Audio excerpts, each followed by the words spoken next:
Hello, my friends. Earlier, I shared with you a little bit of information around a social media audit, a process that I use with every single new client. It's a diagnosing tool, really, a process that really helps to take all the data you have in your Facebook page specifically, lay it all out, and precisely see what's been happening in your business in terms of Facebook, whether that's your actual net growth, whether that's the engagement of your page, which content performs best, and what trends are happening over time. During that process, you can find out a lot more about your bottlenecks and your gems. And from here, you can take bottlenecks that you need to navigate and manage it and address it. And then, of course, you can find the gems and something that is already of value and already working and utilize that in your strategy. I use social media audit as the base to build on the strategy and your further testing, because the audit gives you your data. You don't need to think about who else is doing what and what's working for them and guessing whether that would work for you or not. You can actually see what you've got and rely all your efforts on that. And we talked earlier about where you find the information, how you compile it together, and what are the things that I believe are most important to get out of it. And today I'm going to have a little reminder to show you where to find all this information for your own social media audit, but also will show you the amazing benefit of looking back and comparing it. I always keep all the audits for all my clients, and they have them, of course, as well. And then after a few months or a few years, I can go back and compare them. I love comparing years especially, and I usually have a 1 year worth of an audit initially, and then after first year of work, I will go back and have a look. So let's have a quick look here and jump into insights on your Facebook page.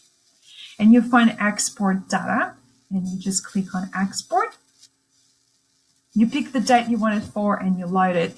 You usually can't load the whole year, unfortunately. You have to go data less than 180 days. So when I do a year, I just split it into 3 chunks, download it, compile them together in one Excel, and then get the data that I want to get out. One of the little tips that you can do. And you will have something like that, your Excel spreadsheet, and you have it all together. I just highlight things, it doesn't come up with that. And I have a whole year data here. And now then I use formulas for net likes, for example, over a year. I just need to use a formula to calculate that. And then there is so much more in that data that you can find. And you literally need to decide what's important for your business specifically. But in my work, there are a few things that I have identified and that I use for my work and for my clients' work. When I first started working with this specific client, we started in 2017, just the end of it, and I've collected all the data a year prior to that, just so we know the benchmark. We know where we start, and we can also make some predictions from it. And today, almost 3 years since then, we have a lot more data that we collected over this period of time. And of course, as we're working together, they receive reports from me frequently and weekly or monthly, just depending on what they want, how much they want to see. And then I look back once and look at a bigger overview of all the data, both organic and paid.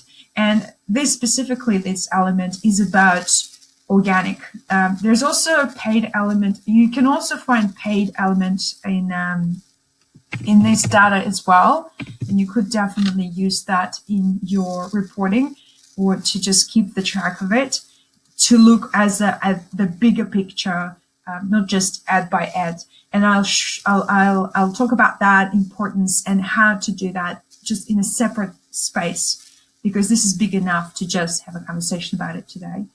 And I can look back at a year of our work together, first year of our work together, and see where the changes took place in terms of numbers and how the growth happened, and how growth used to be growth of a page, and then how we increased it to a very different trend. And then looking at the engagement of how many people engaging on average every month, and then see how that almost doubled, and so on and so forth. Of course, you'd be looking into detail of that information, and you might have more information here depending on what is important for your business. And this is some of the essentials, as I call them, to look through some of that information to literally see where you're going, whether you are going actually up with the numbers as you want to see it, if that's what you want to see, or you're not. And this can be the place to notice something happening and reacting to it as quickly as possible instead of letting it slide. And sometimes this will also tell you where you need to go and have a look, and where there might be problems that are important to investigate. And I think that this regular diagnosing of your work is very important, because it will definitely give you encouragement of carrying on doing the good work. It will tell you what's not working and probably time to drop it and not continue that way, and also where to adjust your strategy. And of course, to realize where you need help and find the people that can help you, but also working out where you're doing it great and what is working for you, and multiplying that. And I love social media in terms of its simplicity and the accessibility. The information is right there and it's extremely easy to use it. But I understand how overwhelming and huge this space is, and sometimes pulling it apart is not an easy task. This is work of a decade of experience, and collecting different types of pieces of data, different types of information together, and then just working out what is the most essential on that level of reporting and what is the most important for the people that I work with. It might look a little bit different for you as well. And it really pays to continue going back to that data over time and comparing it with how you're tracking. I really hope that helps you collect more results and track your progress. And of course, if you've got any information around that, just reach out. I'm more than happy to help where I can. Thank you. Bye.